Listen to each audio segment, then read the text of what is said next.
তারপর কি কিছু স্থির আছে ঠাকুর? লোকে বিদ্যা শিক্ষার জন্য নিমাই পণ্ডিতের কাছে দূর দূর থেকে ছুটে ছুটে আসছে। এই অন্ধকার রাত্রে একমাত্র কৃষ্ণ নাম ছাড়া আর কোনো গতি নেই, সেটা আপনারা বুঝতে পারছেন না? অত কথা দরকার নেই, একদম নেই। নাম গান করেন, দু চারটে ভক্তিরসের কথা বলেন, শুনতে আসি।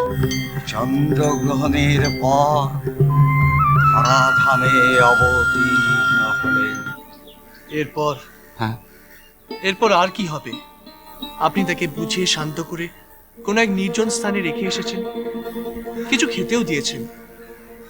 এতক্ষণে উন্মাদিনী খিদে কেটে হয়তো ঘুমিয়েও পড়েছে। ভুল ভুল করেছিলাম, আপনাকে পরীক্ষা করতে চেয়ে ভুল করেছিলাম। লোকমুখে যা শুনেছি তা বর্ণে বর্ণে সত্য।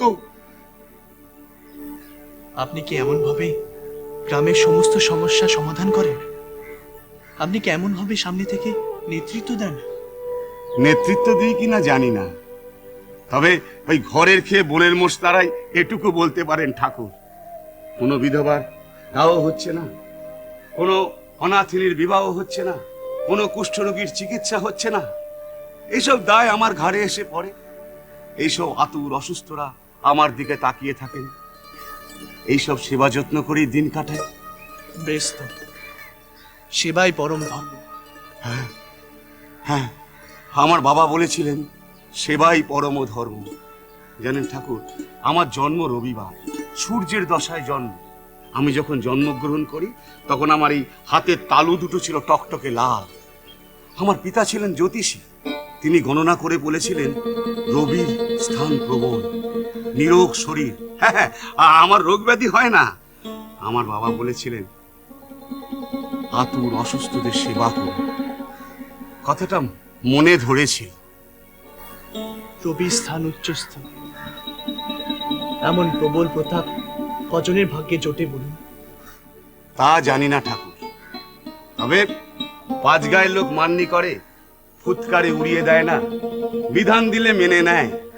তাই তাই রাজবীরে তো বেরোতে হয়, শান্তি নেই। এই দেখুন না, আজ কোথায় অতিথির সেবা করব তা না।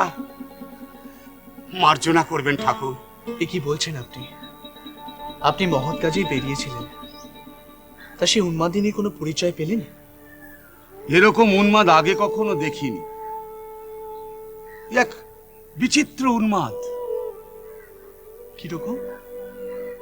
বয়স 50-এর কোঠায়, অসাধারণ রূপসী। দেখলেই বোঝা যায় বয়সকালে তার রূপ কমলমণি হীরের ছটাকেও হার মানাতো। আশ্চর্য, এত রূপসী!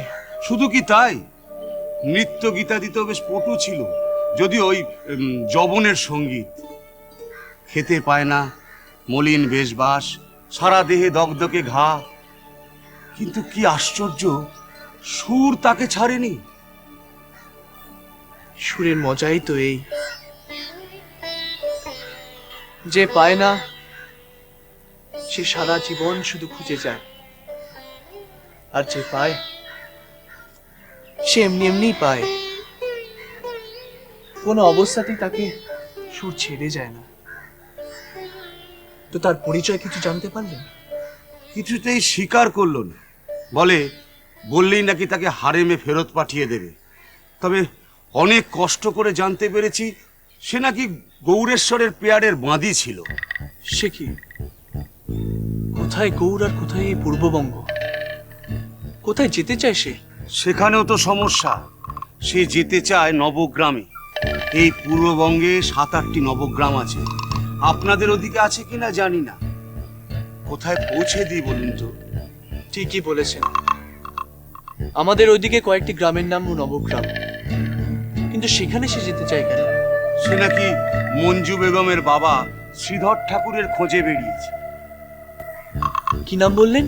শ্রীধর ঠাকুর, চেনেন নাকি তাকে? চিনি কি বলছেন? বিলক্ষণ চিনি। আমার আচার্য, অদ্বৈত আচার্যের সতীর্থ তিনি। ছোটবেলায় তার লেখা অনেক পুঁথি পড়েছি, কিন্তু রাঢ়বঙ্গ থেকে এত ক্রোশ দূরে এসে নবগ্রামের শ্রীধর ঠাকুরকে খুঁজছে কেন? তা তো কিছুই জানতে পারছি না। একজন উন্মাদিনী, গৌরেশ্বরের বাদী, সে কিনা খুঁজছে শ্রীধর ঠাকুরকে। একটু জানা দরকার সে কেন খুঁজছে তাকে। আচ্ছা, শ্রীধর ঠাকুরের মেয়ের নাম যেন কি বললেন? মঞ্জু। শ্রীকৃষ্ণের একজন গোপিনীর নাম মঞ্জু। সুলতান হোসেন শাহ বেগমের নামও মঞ্জু। মঞ্জুশ্রী। সুলতানের হারাম থেকে পালিয়ে এলাম কি করে, সেও এক রহস্য। শুনবে শুনবে সেসব কথা শুনবে? না না, আমি কাউকে বলবো না, সেসব কথা আমি কাউকে বলবো না। বললে বললে আর যদি তোমরা আমাকে হারমে বন্দি করে রাখো, না আমি বলবো না, বলবো না, আমি কিচ্ছু না না না, কোনো ভয় নেই, কেউ তোমাকে হারেমে বন্দি করবে না। বলো তুমি, কি তোমার পরিচয়? এখানে এলে কি করে? পরিচয়? বাদির আবার পরিচয় কি? আমি সুলতানের ঘাস বাদি। আমার নাম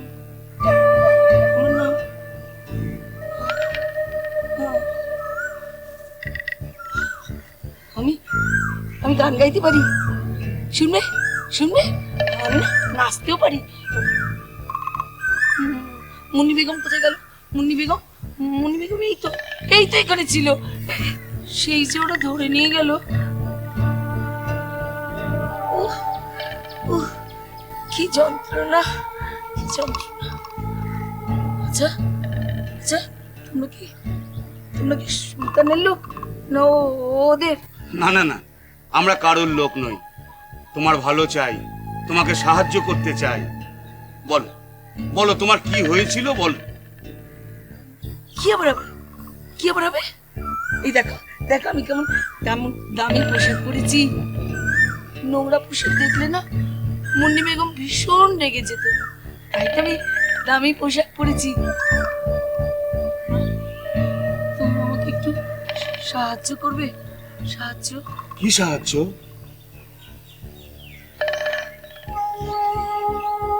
শ্রীধর ঠাকুর, শ্রীধর ঠাকুরকে খুঁজে দেবে।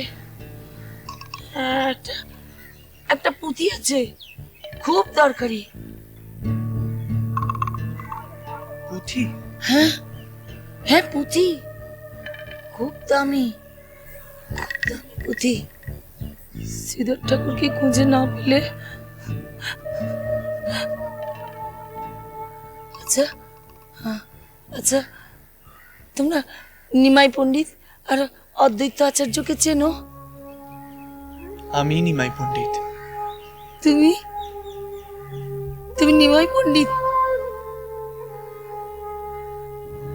না, তা কি করে হবে? তুমি তো একটু বালক। এখানেও রহস্য। না না, আমি কাউকে কিচ্ছু বলবো না, কাউকে কিচ্ছু বলবো না। চলে যাও, চলে যাও, তোমরা চলে যাও, আমি কাউকে চাই না, কাউকে না। তোমরা আমাকে রেহাই দাও, আমাকে রেহাই দাও, আমাকে রেহাই দাও। এ তো মহা বিপদে পড়লাম, এ তো কিছুই বলছে না। এভাবে হবে না ভট্ট, ওকে আগে সুস্থ করে তুলতে হবে। ক্ষতের যন্ত্রণায় ও বড় কষ্ট পাচ্ছে।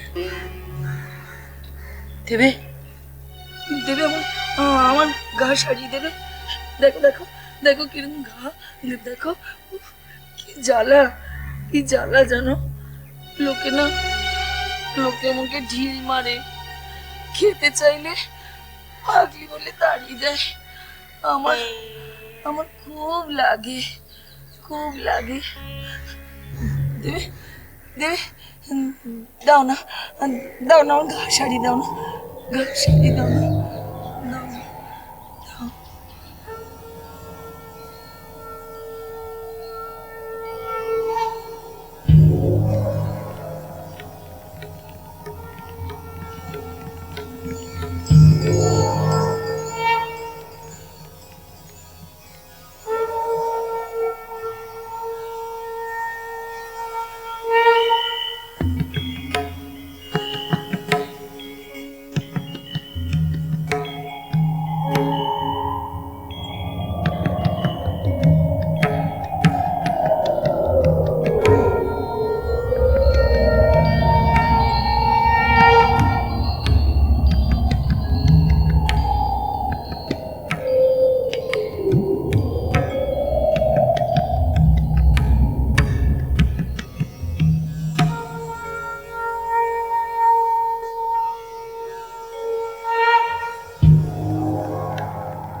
কি কি আমি সুস্থ হয়ে গেছি। প্রভু, প্রভু আপনি কে? কোন মহাপুরুষ আপনি? প্রভু, প্রভু।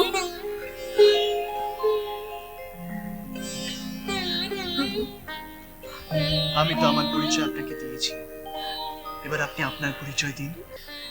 আমি মতি বিবি, কৌরের সুলতান হোসেন শাহের ছোটি বেগম মঞ্জু, মানে মুন্নি বেগমের খাস বাদী। গৌড় থেকে এত দূর এলেন কিভাবে? পালিয়ে। পালিয়ে? হ্যাঁ, কেন? কিভাবে? কৌরের সুলতান তখন দেশের বাইরে, সুলতানাত চালাচ্ছেন তার বড়ি বেগম রাজিয়া বিবি।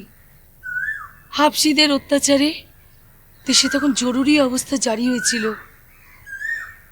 সবার মতামতকে অগ্রাহ্য করে মুন্নি বেগম দেশ ছেড়ে বেরিয়ে পড়লেন তার বাপের খোঁজে, সঙ্গে আমি একা। তারপর তারপর তিনি ধরা পড়লেন। এক ফাঁকে আমি পালিয়ে গেলাম। তারপর মনি বেগমের কি হলো? জানি না, আমি কিচ্ছু জানি না। শেষ পর্যন্ত আমরা ছিলাম সুলতানের হাওয়া মহল প্রাসাদে, একা একা, কয়েকখানায় বন্দীদের মতো। আচ্ছা, জবন সুলতানের বেগমের নাম মঞ্জু, এ হয় কি করে? তিনি তো জবন নন, তিনি শ্রীধর ঠাকুরের মেয়ে, বামুন। গৌড়ের অধিকারী সুবুদ্ধি রায়ের তৃতীয় পক্ষ। তার আসল নাম মঞ্জু, হারেমে তার নাম হয়েছিল মুন্নি বেগম। শ্রীধর ঠাকুরের মেয়ে মঞ্জু আজ গৌড়ের ছোটি বেগম, কিভাবে? সে দীর্ঘ ইতিহাস, আপনাদের পরে সব বলবো। কিন্তু কিন্তু আমি এখন শ্রীধর ঠাকুরকে কোথায় খুঁজে পাবো? আমি যে মুন্নি বেগমকে কথা দিয়েছিলাম শ্রীধর ঠাকুরকে খুঁজে বের করবই, আমি তো তাকে চিনি না। আচ্ছা, আপনারা তো তাকে চেনেন, বলতে পারেন শ্রীধর ঠাকুরকে আমি এখন কোথায় পাই? সে প্রশ্ন আমার, কিন্তু এতটুকু বলতে পারি, তার ভাগ্যে যা আছে তাই হবে। কিন্তু আমার আমার কি হবে? এই দাসীকে কে আশ্রয় দেবে? আমি দেব। আপনি আপনি দেবেন? আপনি এখনই গৌড়ে ফিরে যান, সেখানে আপনার অনেক কাজ বাকি আছে। আপাতত আপনি গৃহে চলুন, কিছু আহার করে নেবেন, তারপর দেখা যাবে।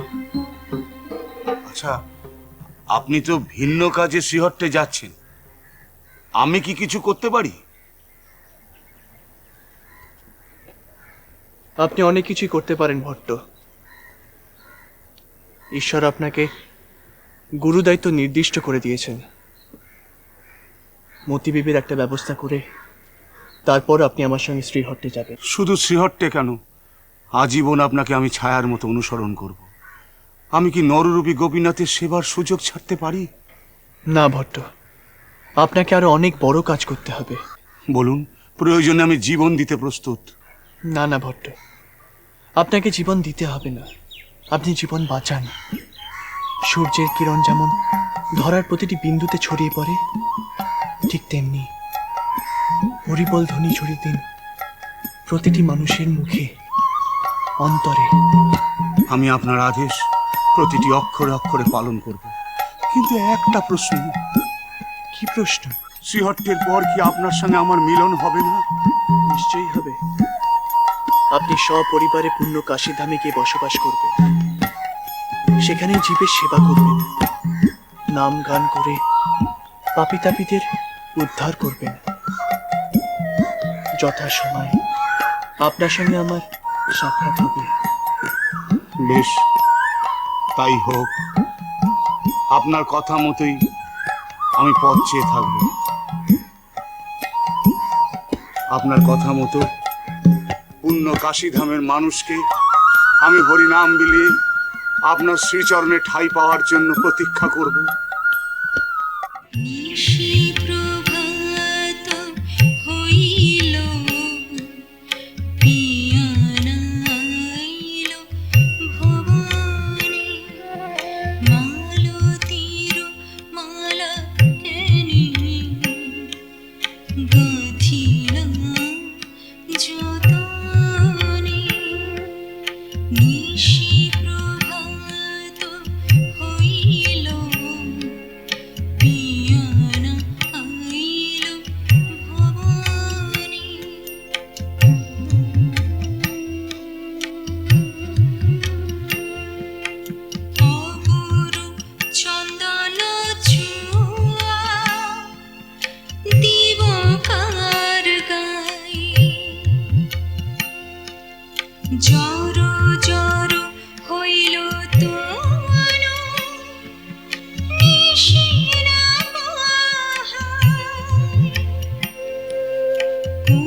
রজনী বঞ্চিব হাওয়ানো পারিলাই সুখে সে না হানি ঠোর যদি নাই সে যমুনার জলে সব দিব ভাসাইয়া সে না হানি ঠোর যদি নাই সে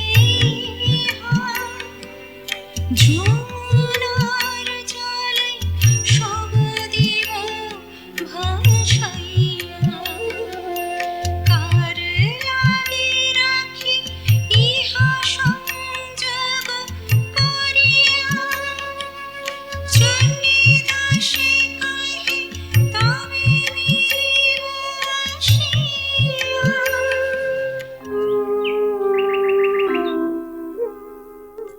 বৌমা, তাই তোমাকে একটা দায়িত্ব দিতে চাই। বলুন আচার্যদেব কি করতে হবে? আর আমাকে আশীর্বাদ করুন, আর আমার পুত্রকেও আশীর্বাদ করুন, ও যেন পণ্ডিত হয়। আমি তো পড়ানোর জন্য কোনো পারিশ্রমিকের আশা করি না। এসব দানের কি প্রয়োজন? সাধারণ গৃহীত এই মহাশঙ্খ বাজাতে পারে না।